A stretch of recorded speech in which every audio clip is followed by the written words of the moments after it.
बीड जिल्हा हा वरचीवर गुन्हेगारी क्षेत्र बनत चालला आहे.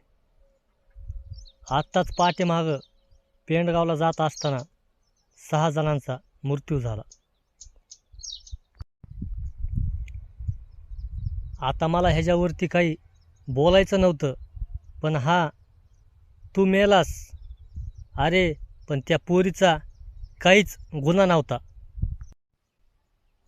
काल परवा ही घडलेली अत्यंत दुःखाची घटना आहे.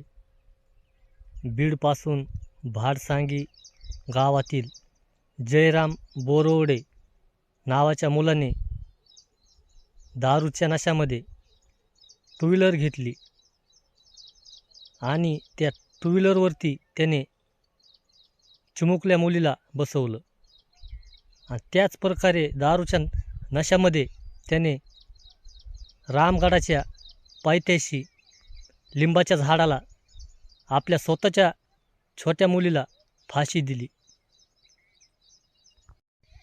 आणि बीडमध्ये इमामपूर रोडवरती साईटला जाऊन त्यांनी स्वतःला फाशी घेतली. त्यांनीही त्याचा जीव संपवला आणि त्या चिमुकल्या मुलीचाही जीव त्यांनी संपवला.